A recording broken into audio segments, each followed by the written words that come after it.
it's not just you as an individual that could potentially be affected, but even those around you, our community.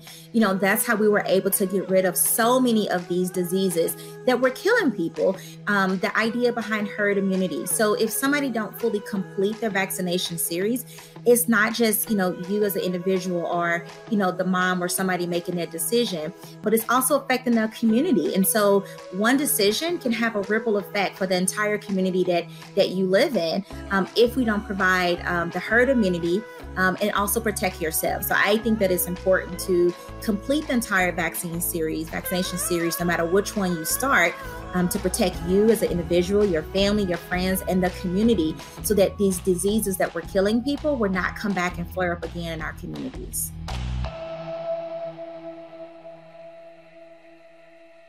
A lot of people are getting sick and dying from this disease, such as my grandparents, so I think the best thing I could do was to get vaccinated. I think I chose to get vaccinated because I want to stay safe myself. COVID has changed my life tremendously because before COVID, I was out a lot. I was hanging with my friends. I would do stuff that I love to do. I wanted to get vaccinated because I wanted to make sure people that were around me were protected. It gives me that comfort knowing that I have something protecting me from a virus that's possibly really dangerous. The vaccine allows me to be able to do what I like and want to do normally without having to worry about the virus. I decided to get vaccinated because if I could do anything to help get back to a normal life or get back to not wearing a mask, and to get to see my family again, I'll do it. The reason why I got vaccinated was to protect my loved ones. Getting vaccinated will allow me to do the things that I want to do, like playing basketball. It's up to you, Missouri. Get vaccinated. It's up to you, Missouri. It's up to you, Missouri. It's up to you, Missouri. It's up to you, Missouri.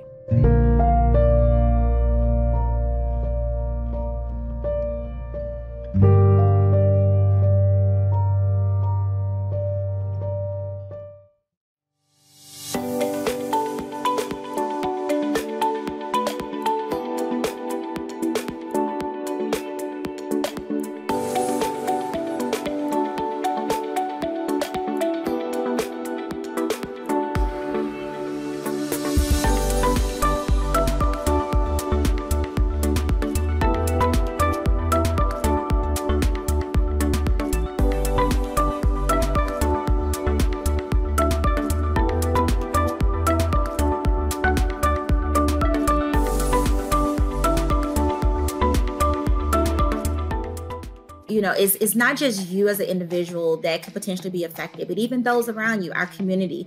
That's how we were able to get rid of so many of these diseases that were killing people. The idea behind herd immunity. So if somebody don't fully complete their vaccination series, it's not just, you as an individual or, the mom or somebody making that decision, but it's also affecting the community. And so one decision can have a ripple effect for the entire community that you live in, if we don't provide the herd immunity and also protect yourself. So I think that it's important to complete the entire vaccination series, no matter which one you start, to protect you as an individual, your family, your friends, and the community, so that these diseases that were killing people will not come back and flare up again in our communities.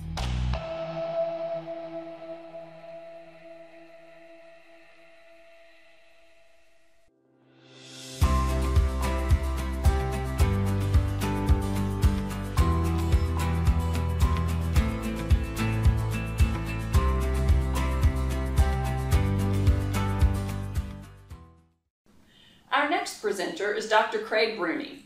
Dr. Rooney is the Program Director and Counseling Psychologist for the Office of Clinician Wellbeing at the MU School of Medicine and MU Healthcare. In addition to coordinating well-being efforts for the office, he provides short-term counseling services for medical research and clinical faculty, residents, fellows, and advanced practice clinicians. He has worked with physicians and other healthcare workers for many years in various roles in the private sector and within the University of Missouri. Dr. Rooney will be discussing self-care for healthcare providers. Welcome, Dr. Rooney. Good afternoon. Thank you to Tom Pansella and Dr. Scott Henderson for inviting me to be here with you today. It is a very big honor for me to speak with you. When I think of the greatest scientific achievements that have affected the greatest number of lives for the better, the vaccine is very much on my short list. What an honor and privilege it is to live during a time of effective vaccines. So I have much respect for the work each of you do to bring immunizations to members of our society and to deal with challenges of vaccine hesitancy. I suspect you don't get recognized and thanked enough for the work you do. So please accept my heartfelt gratitude for all that you do and for the many lives you have touched in the past, present, and future. Thank you. My name is Craig Rooney and I'm a counseling psychologist. I was hired by the MU School of Medicine with support and additional funding from MU Healthcare in the summer of 2019 to assist the Chief Wellness Officer in tackling a pandemic in its own right, clinician burnout. For decades, we have replicated findings that 40 to 50% of our nation's physicians, nurses, and other healthcare workers are not doing well. Physicians are 2 to 4 times more likely to die from suicide than the general population. In fact, research estimates that 300 to 400 U.S. physicians die by suicide each year in the United States. That's approximately 1 per day.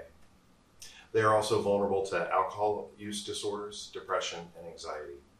One of the hallmark programs we developed at MU in the Office of Clinician Wellbeing is a short-term counseling support program. I can meet with School of Medicine faculty, residents, fellows, and APPs for up to 6 sessions each fiscal year at no cost to them. Notice that I said we started my office in the summer of 2019. Little did we know that a global pandemic was about to sweep across the world that would expose the fissures in our healthcare organizations and push healthcare workers in ways most had not even imagined. As you might guess, we got lucky that my office was in place just prior to COVID-19. There was a 400% increase in the utilization of my services in our second year in operation, due largely to the personal and professional stressors associated with COVID-19. So I'm here with you for a little while to try to provide you some ideas for enhancing your self-care and to practice some relaxation through a meditation exercise together, so you can hopefully move through the rest of your day and the next week with a bit more inspiration and a few ideas for how to help yourself find a little more well-being in your life. Resilience has become a bit of a buzzword, hasn't it? It's not that the concept of personal resilience is a bad one. In fact, it's a great concept. And it's a set of skills that really makes it possible for each of us to do the difficult work that we do. And yet, anytime a word becomes bandied about too much, it starts to lose some of its meaning. And if we're not careful, we can almost begin to blame the victim of a difficult workplace environment by suggesting that if someone is suffering from burnout or depression or coping at work, then it must mean that they lack resilience. That's not often the case. So before we begin, it's really important for me to let you know that in our well-being efforts, we do not make the assumption that any burnout or stress that you are feeling in your life is because of a lack of resilience on your part. In fact, we make the opposite assumption, that for each of you to have made it to this point in your careers, you are, by definition, already a highly resilient person. At MU, we try to align our efforts with national best practices, which are increasingly focused on institutional or systemic variables that are burning out our caregivers. Among these, administrative burdens are crushing healthcare workers. And you also deal with EMR demands and patient portal messaging, especially if you're in primary care, regulatory requirements, training modules for institutions, professional organizations, and licensing bodies, difficult patients and patient families, including violence towards healthcare workers, challenging coworkers, and grief about negative patient outcomes, along with potential fears of being held responsible for those negative outcomes. Changing these features of American healthcare are a long game and a heavy lift. Nonetheless, it's important that we try to make them better, and our office does. But all of that said, we also know that caregivers are notoriously bad at taking care of themselves. A study in 2013 surveyed 1,150 physicians and found that 83% of those physicians self-reported not being burned out. Of those 83%, 70% had scores in the bottom third of a validated well-being measure. This shows that physicians, probably like a lot of us, are not particularly good at self-assessing their own burnout. I suspect that more than a handful of you at today's conference might also struggle with making the time to take care of yourselves. Because of this, we still message a fair amount about self-care. because it acknowledges that most of us could do more to take better care of ourselves. And it's the thing that each of us can take control of and take more responsibility for right now, today, regardless of what our employers, our coworkers, or our partners do. So as we move into the topic of self-care and well-being today, here's the rub, and I know this and you know this. How do I make the time to take better care of myself when I already can't get through all of the things on my plate as it is? I'm already busier than any reasonable person would be, and now you wellness types are telling me to do all of this other stuff. I get it. And I'm not here to peddle any simple solutions to this paradox. I just want to call it out. Acknowledge that it exists and empathize with this being a tricky and difficult paradox. I deal with this paradox myself. Self-care does require some of your time and energy, and it will likely mean needing to set some limits on one or more of the other things on your plate to get it done. I get a lot of requests to make well-being quick and bite-sized, and I try to deliver. But just like exercise, we don't have the technology to get 150 minutes of moderate intensity exercise into 15 minutes. And the same is true of self-care. In my opinion, we either learn to do a better job at setting ourselves as a priority, or life will end up doing it for us one way or another. We'll get sick or sidelined by burnout or depression or exhaustion, and we'll have to take a break. It's just that it will be a much less fun and gratifying break than if we learn to cordon off and guard some time for ourselves. So I'm going to ask each of you to grab a slip of paper or a laptop, somewhere where you can jot down some notes during our time together today. And I'm going to do a few thought exercises with you that will give you a chance to reflect about your own self-care.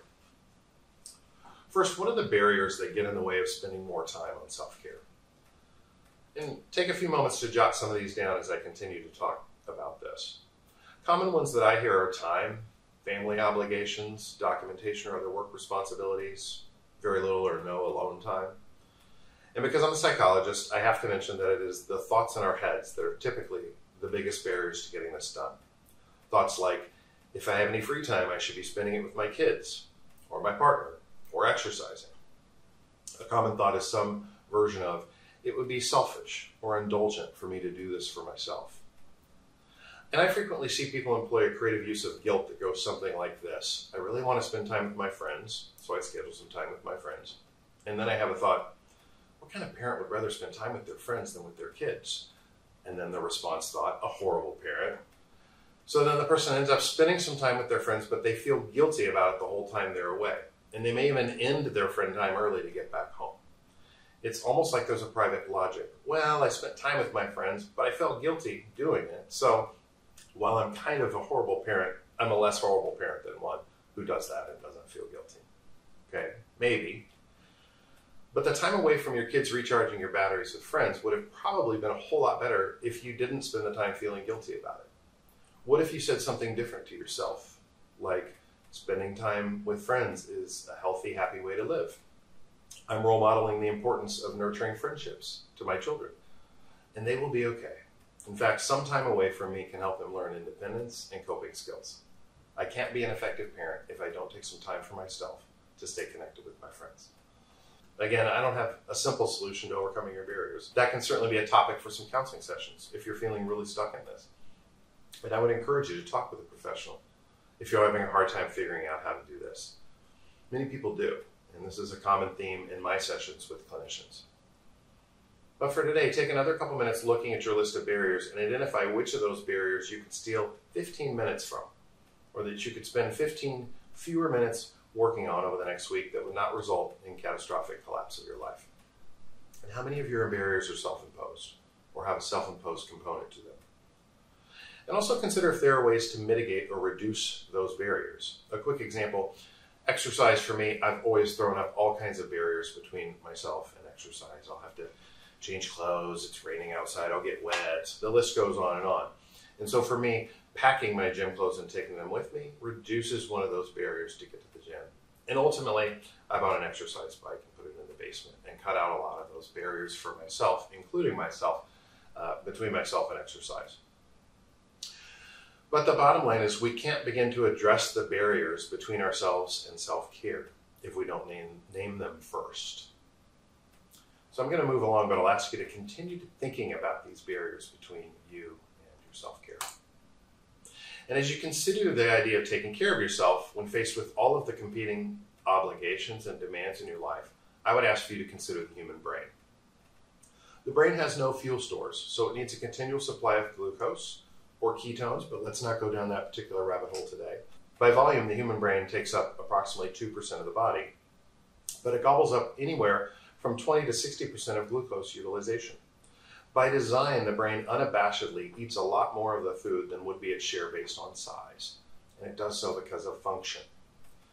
So what would happen to our bodies if our brains behaved like many of us do and said things like, well, it would be selfish for me to take this energy for myself because the other organs need food too. What kind of a brain would I be if I took this for myself when the others are hungry? I'll just keep pounding it out and give this energy to the others, and then I can feel good about myself and everyone else will be taken care of. Well, in short, if our brains did that, we would die. If the brain goes down, all of the other organs go down too. So think of the brain metaphorically now. Imagine you are the brain of your social, familial, and occupational networks. Some of you may think it's a bit narcissistic to think of yourselves as the brain, but really, any of our dependents and others who depend on us functioning at a high level need us to be healthy. Thus, they need us to take care of ourselves and to stake a claim on some of the resources and some of the energy that is available. So try using this metaphor to challenge automatic thoughts you might have about being selfish if this is one of your barriers. And this evokes the whole statement on airplanes, to put your own oxygen mask on first before assisting others in putting theirs on. This safety rule is built on the logic that if someone is going to depend on you to get their mask on, you will be doing them no favors if you pass out in the process. So put yours on, and when you can breathe, you can assist someone else in getting theirs on. Same principle. So if we're going to practice more self-care, it is going to require we set aside some time for ourselves to do this. Is it just me, or does anyone else notice that since we have been able to be vaccinated, life feels a bit more socially hectic again? As an extrovert during the pandemic, I really struggled in the early days of quarantine. I wondered how I would possibly manage the lack of routine face-to-face interaction with other people. But over time, I found myself really starting to enjoy the fact that we really weren't getting social requests and having social expectations. My partner and I started cooking at home every night, and we were eating much healthier in doing so. I found a lot more time to read books because we spent so much more time at home. And we began to notice things in our community, whole families, teens and tweens, raking leaves in the yard together, something that I have not seen since my childhood in the 70s. I don't want to romanticize the pandemic. It is scary and it is frustrating, and some families had problems before the pandemic that were only exacerbated by all that time together. And even in our home, the good stuff like spending time together and watching movies began to lose its luster after a year or two. The New York Times article on languishing captured the collective mood of living somewhere in between thriving and depression. But still, as disruptive as the last couple of years were, wasn't it kind of nice to know where you were going to be and that you weren't going to be barraged with invitations and requests and obligations to be anywhere else? Is anyone else seeing this trend in their lives of things becoming so socially hectic again? So first things first, perhaps we all need to make a little list of those ways we enjoyed spending time during the strict quarantine portion of the pandemic. For me, this list would include reading, spending time in the yard on the weekends, cooking and eating food at home. And then make a list of all the current life stuff that's encroaching on this time. For mine, it would be lunches, expectations to work at the office, social gatherings, fundraisers. And it's not that the things on the right are bad things. In fact, many of them are things we may have really missed during the pandemic. It's just that maybe we can temper all of the stuff coming back into our lives with the sense that we don't need to do it all right at this moment. By writing these lists, perhaps you can gain more insight into which things have become more important to you, having lived through the, hopefully, worst of the pandemic, and which things you'd like to keep in your life, even as we are resuming many of the ways we lived before COVID. One of the benefits of living through a horrible and difficult time, I think, is by staying in touch with how that difficult time has changed us and how we would like to be after that difficult time. Clearly, there's going to be a pull for us to resume life just as it was before, but maybe we don't want it to be just like it was before. So what do we do to make this different? I wouldn't be a psychologist if I didn't use the word boundaries at least once during a presentation. You can look at my friendly boundary statement on this slide. Setting boundaries begins with setting boundaries with ourselves, stating a specific goal to ourselves that might sound something like this. Craig, you are a social creature and love spending time with people, and you've missed a bunch of people. But I'm setting the goal of doing only one additional social activity with friends per week. And I'm setting this boundary because I want to keep some of the personal time I acquired during the worst of the pandemic. And then setting boundaries really comes down to saying no to others. I gave this sample statement because there are friendly and direct ways to say no if setting boundaries is something hard for you. Could work, right? And you can always just say no, or throw out a couple of alternatives. Really, setting boundaries is first about getting clear about what you want and then finding ways to tell others what you want. Think about what boundaries you may need to set with yourself in order to keep some of the time you had during, again, hopefully the worst part of the pandemic. And then strategize ways you might set those boundaries with others, or if you can enlist their help in ways you can set boundaries with each other during this time. With regards to time, I wanted to share with you a concept I heard some months ago that I thought was really helpful. In her book, Overwhelmed, Work, Love, and Play When No One Has the Time, Washington Post journalist Bridget Schulte explored her own experience as a mother of two, juggling the demands of working and childbearing. In it, she coined the term time confetti.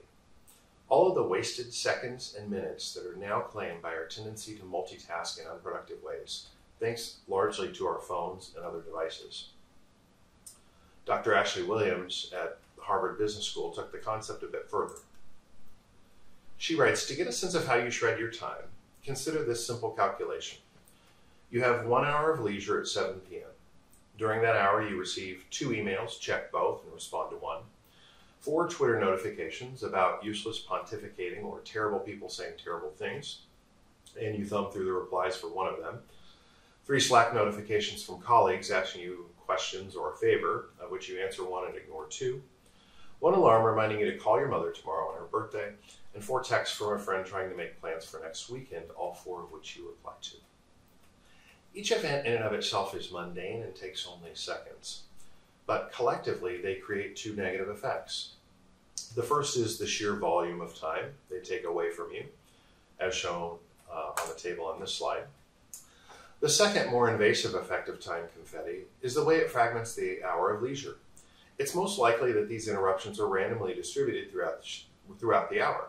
To show how Dr. Williams grouped these interruptions into 5 events: email, Twitter, Slack, alarm, and text, and randomly distributed them throughout the hour. When she does this, see how that free hour turns from the image shown in figure 1.1 into something more like one of the images in figure 1.2. In each case, she writes, the hour of leisure becomes several smaller chunks, sometimes only 5 or 6 minutes long. Even if you're disciplined about not responding, or not responding very quickly, the interruptions undermine the quality of those smaller, less predictable chunks of leisure by reminding you of all the activities that you could or should be doing. Dr. Williams suggests that even though we have more leisure time than people had 50 years ago, it has never been less relaxing because we are constantly wired into everything we are involved with. She notes, we used to enjoy the gym. Now we one-handedly type out a reply to the boss while trying not to fall off the treadmill. We used to have uninterrupted family dinners. Now we have hushed phone calls over cold meals. We used to have relaxing picnics. Now we have phone meetings in private parkside bathroom stalls. We carry the office in our back pockets, making it difficult to disconnect. And many people have admitted to checking work email after 10 p.m. during school plays, weddings, meals, intimate encounters, and even while their wives are in labor. So how do we avoid the time traps?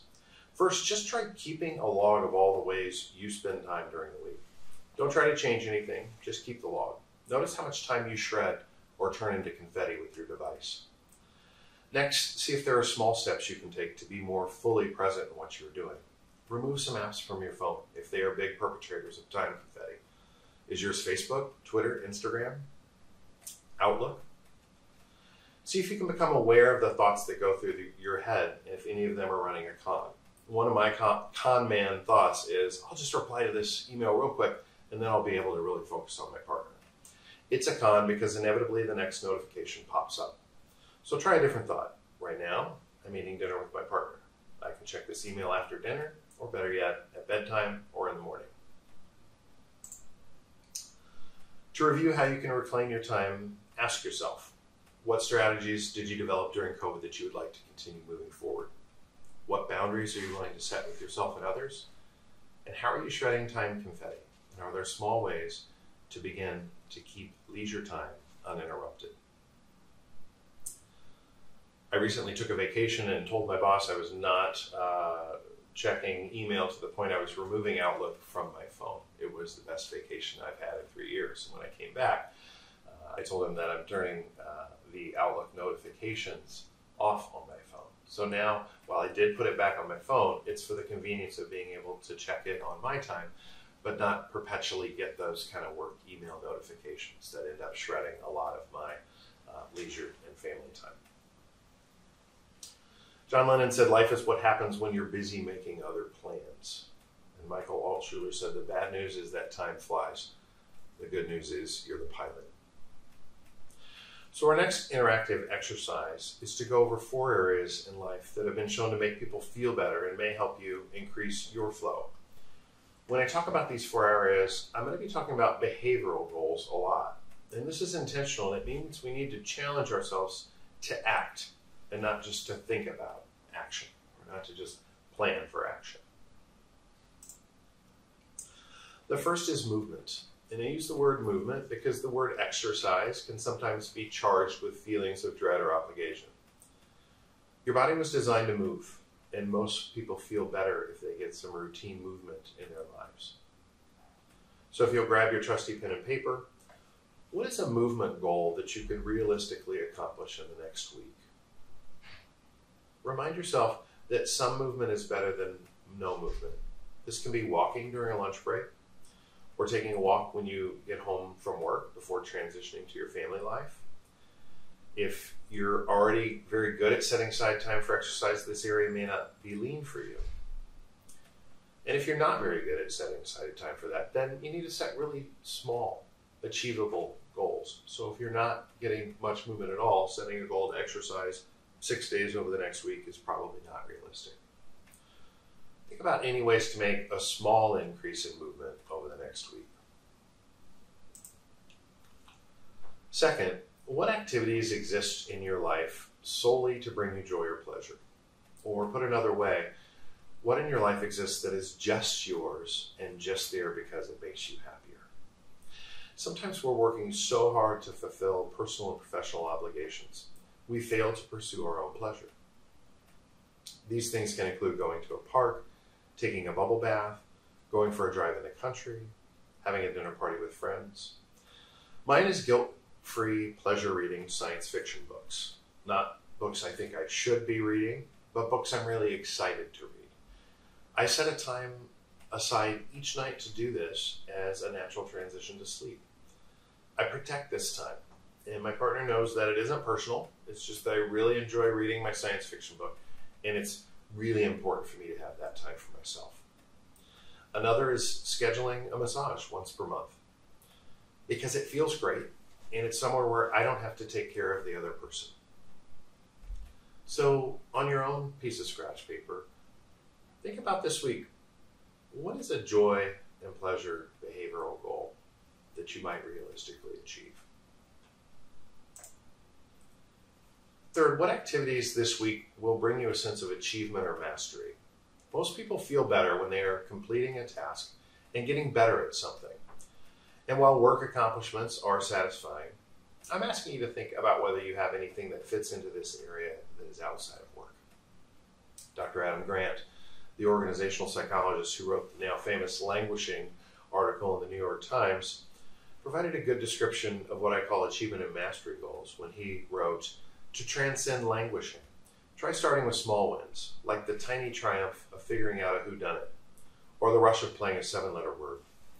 one of the clearest paths to flow is a just manageable difficulty, a challenge that stretches your skills and heightens your resolve. That means carving out time to focus on a challenge that matters to you, an interesting project, a worthwhile goal, a meaningful conversation. Sometimes it's a small step toward rediscovering some of the energy and enthusiasm that you've missed during the difficult years of the pandemic. Do you have any hobbies? Or is there a hobby you've always wanted to have but keep putting off? Or are there simple activities like mulching your flower beds, completing a puzzle, cooking a nice meal, getting some mums out on your front porch, cleaning out your closet, clearing out your mail center? Anything really that allows you to feel good for having completed it. I subscribe to the digital New York Times, and you have to pay for every section of that. So I don't pay for the game section, but each day there's a little game called Spelling Bee. And since I don't pay for it, it only lets me find the words in the puzzle up to a certain point, and then it cuts me off. And it's actually perfect because it just takes me a few minutes, and I get lost and get absorbed into it for a little while, but I can't spend too much time doing it.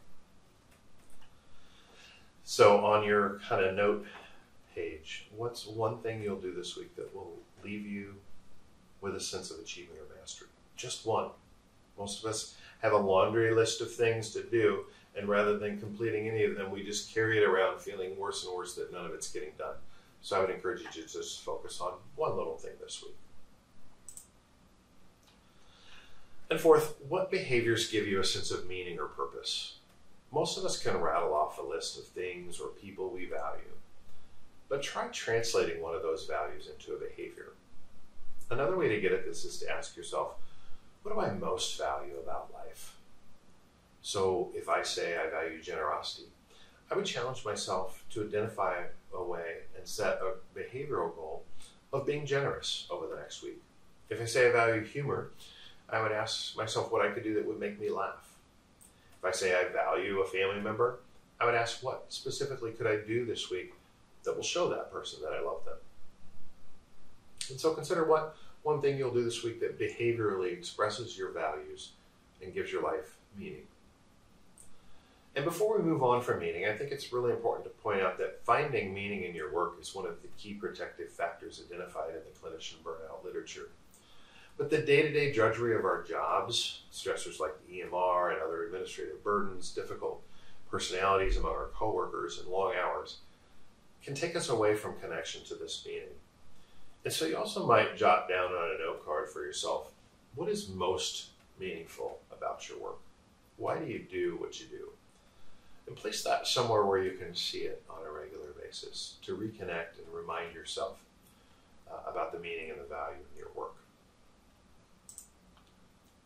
So we've talked about barriers to self-care, the need to carve out a little time for ourselves to reflect on and take care of ourselves, time confetti, and 4 areas for setting small, achievable behavioral goals to feel better each week. The next practical skill I'd like to discuss with you is called a gratitude exercise. This is a simple one to explain. It is simply taking the time to notice those things we are most grateful for and to reflect upon them long enough to experience some level of positive emotions about them. Like many psychological techniques, this one sounds so simple that I think smart people frequently dismiss it as too simple to really put any effort into. But hear me out. While it's really easy to understand a gratitude practice, it's kind of hard to do. Why? It's hard because of a little cognitive distortion known as the negativity bias. A cognitive distortion or bias is a systematic error in thinking that occurs when people are processing and interpreting information in the world around them that affects the decisions and judgments they make. These are very common, and many decades of psychological research have been dedicated to observing and defining these systematic errors in our thinking. The negativity bias is a cognitive distortion that refers to our tendency to attend to, learn from, and use negative information far more than positive information. Our brain tends to fixate on negatives in the environment, and we remember them more than positive information. And so why would this be? In the words of neuropsychologist Rick Hansen, the mind is like Velcro for negative experiences and Teflon for positive ones. Again, which means we're going to move towards negative and stressful things in our environment, and overlook the positives. Let's consider the context of when our species was living outside. There were two kinds of mistakes you could make. One, thinking there was a tiger in the bush when there isn't one, and this mistake would cause us some anxiety and stress. Or two, thinking there was not a tiger in the bush when there is one, and that mistake was fatal.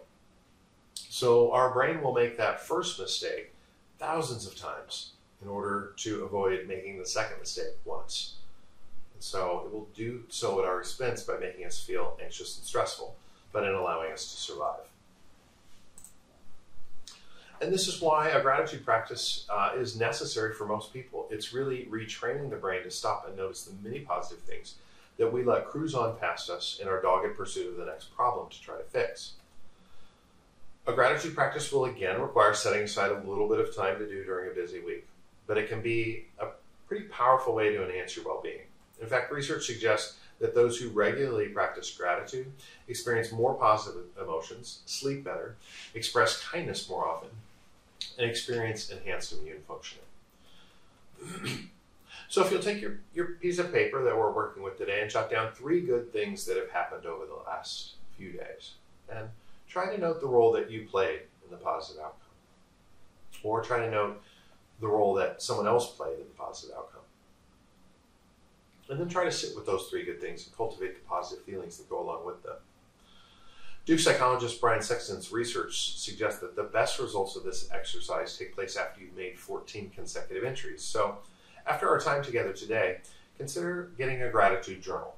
Or if you want to do this on your phone, you can download the 3 Good Things app.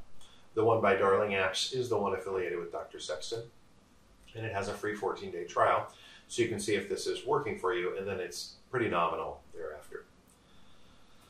And if you don't want to use a journal or an app, you can put a gratitude jar in your family home. Put slips of paper by it with a pen and ask family members to jot down one thing they're grateful for from time to time and put it in the jar. Then later, as a family, you can review these things together. For smaller children, you can put up a tree trunk on a wall and have some pre-cut construction paper leaf hands and have them write down things they're grateful for on each leaf and then stick it to the tree. And you can even make a gratitude practice a mealtime ritual where everyone goes around the table and shares one thing they're grateful for that day. Be creative with it and have some fun. A second component to a gratitude practice can be writing a gratitude letter. This is simply a letter of appreciation to someone who has done something nice for you recently or who has affected your life in a positive way. We don't have the time together today to do this, but you might note on your piece of paper someone who you might want to write a gratitude letter to sometime this week. And when you do it, give yourself 5 full minutes to explain something they did, how it impacted you, and the benefits you received. Doesn't have to be a letter. It can be a card. Does anyone remember cards and stamps and what a gift it is to receive those nowadays? So I'd like to challenge each of you to consider whether there's a friend, a family member, or a coworker who's done something in the last couple of months that has been really helpful to you and to whom you've possibly been meaning to say thank you. Think about how you might best express some gratitude to them. So finally today we're going to go on a mental journey together so we can take a moment to notice the beauty that is happening all around us. In a few minutes we're going to take a journey through a pine forest. I created this meditation last spring, and this is still a good time of year to do this particular meditation. And as always, when we practice diaphragmatic breathing or do a meditation, only participate if you want to.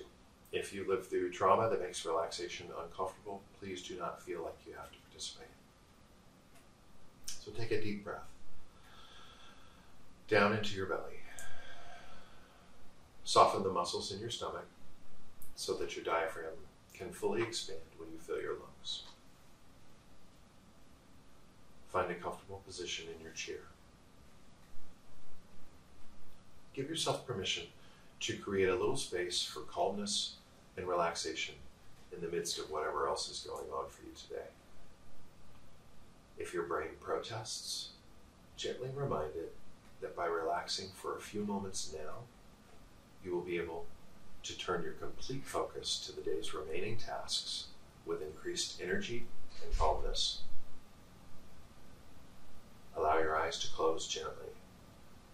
If you don't wish to close your eyes, fix your gaze on a spot on the wall or on the floor between your feet. Slow your breathing, but keep your inhalations long and deep, and your exhalations slow and measured. You can pause for a count of 1 or 2 upon the completion of an in-breath or an out-breath, if this helps you slow the pace of your breathing. Good. Now take a quick journey through your body, looking for and releasing any pockets of tension and tightness that you find there. Begin at the top of your head, down through all the tiny muscles in your face, moving through your neck and shoulders, letting your shoulders drop comfortably, gliding through your arms and fingers. Release your fingers if they are balled up, moving through your chest, stomach, and pelvis. Relax your seat. Feel the ripples of relaxation as you glide through your thighs, calves, feet, and toes. Nice deep breath now as you let the tension go. Allow your mind to begin to form the image of a beautiful pine forest. See the tall pines towering up into the sky high above your head.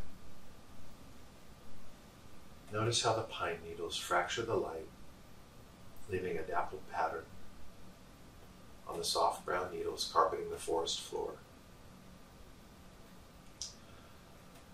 And now take a deep breath in through your nose and notice the wonderfully fragrant smell of the pine in this safe and lovely forest. Nothing quite captures the beautiful aromas of nature. Allow the smell to calm and relax your body even further.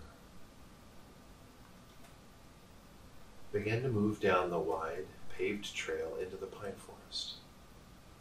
Notice how soft the fallen needles might feel against the soles of your shoes or might sound under the wheels of your wheelchair.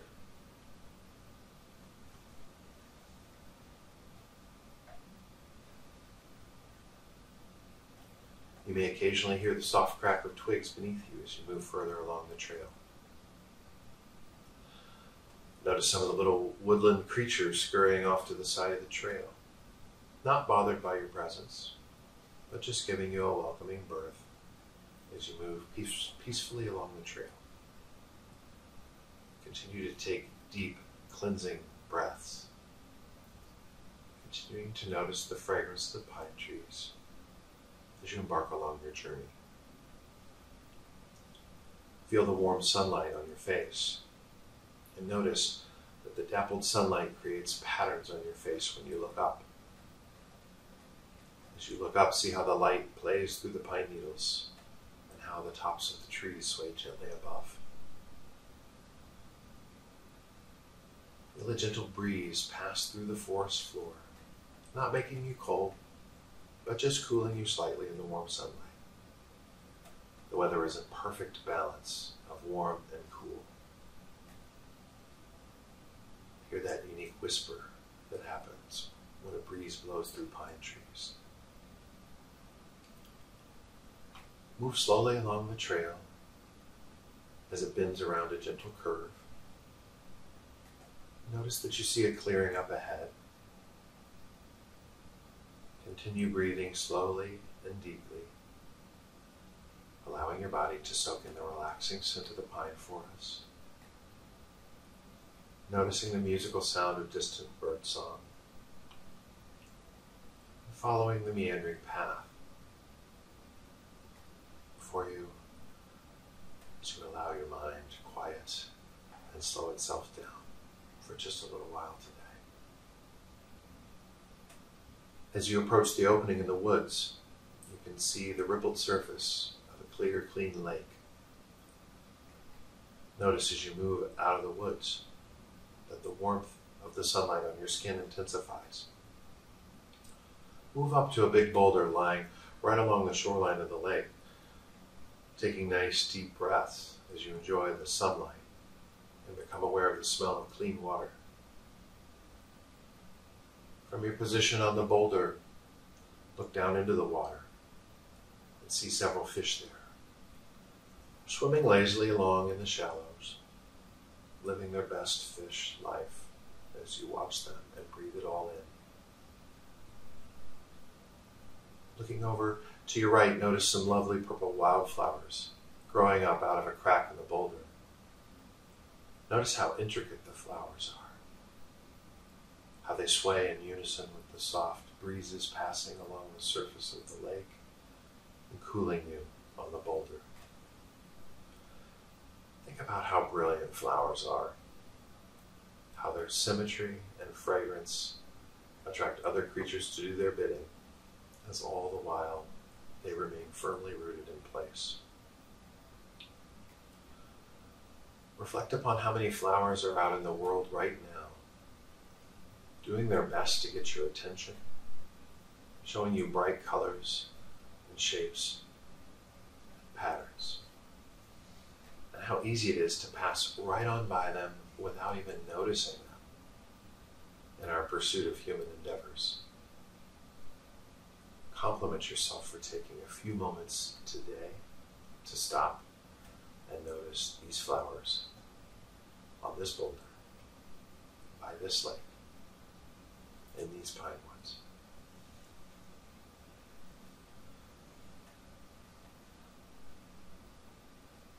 And now imagine gently looking up again. Gaze across the lake. Notice the symphony of sights and sounds and smells as the natural world continues the beat of its own chorus all around you. Bidding the lake farewell, turn and begin to move back to the path leading into the pine forest. As you enter the woods, if you are able, reach out and touch the rough bark of one of the pine trees. Feel its welcome back into the woods.